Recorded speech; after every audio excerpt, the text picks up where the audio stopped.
Alors la fibre a débuté en toute fin 2015 où on a vraiment fait les premiers clients bêta-testeurs. Mais on va dire que le projet, dans une version un peu plus industrielle, lui il a commencé début 2016. Donc ça fait un petit peu plus de 2 ans et demi qu'on fibre les gens en Calédonie. On est concentré en fait sur 6 communes qui sont les seules 6 communes adressées qui ont des adresses en Nouvelle-Calédonie.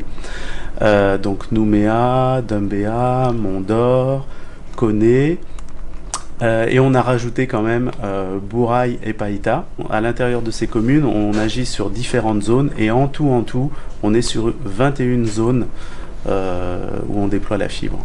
À l'heure où on parle, on est à peu près à 9300 foyers et ou entreprises qui sont raccordés à la fibre, sur un potentiel de 17 000.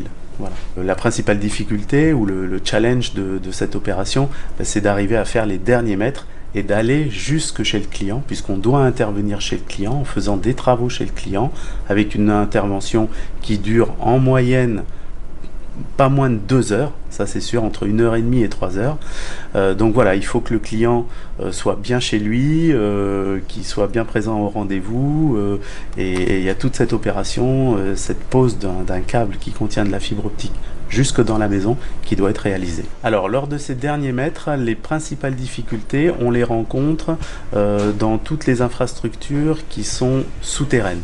En aérien, évidemment, on n'a pas de problème pour passer. Par contre, dès que c'est souterrain, certes, les infrastructures sont mieux protégées vis-à-vis des aléas climatiques, mais par contre, c'est des infrastructures qui peuvent avoir subi des déformations, qui peuvent être cassées, bouchées, tordues, et là, on n'arrive plus à passer notre câble. Et dans ce cas-là, effectivement, il faut que le client fasse des travaux à sa charge pour nous mettre à disposition des infrastructures saines.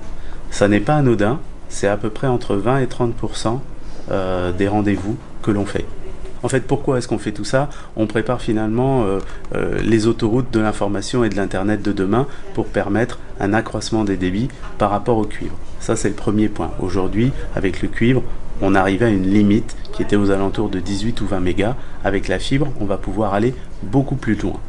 Le deuxième point important, c'est qu'avec le cuivre et la DSL, il y avait finalement tout le monde n'était pas sur un même pied d'égalité. D'accord. Plus on était loin du central OPT, eh bien malheureusement, moins le débit était bon. Demain, avec la fibre, deux choses. Et d'une, on pourra aller beaucoup plus loin. Avec le cuivre, on allait à 5 km du central. Avec la fibre, on pourra aller jusqu'à 20 km. Et sur ces 20 km, les clients auront tous le même niveau de service. Quand on intervient chez le client, et ça on le leur rappelle bien, il faut qu'il prenne la tâche de son FAI, qu'il contacte son FAI pour bien vérifier que le modem qu'il utilise est bien compatible avec la fibre. Les modems les plus récents, effectivement, fonctionnent à la fois sur cuivre ou sur fibre, mais si on a un modem un peu ancien, effectivement, on peut être amené à devoir changer de modem.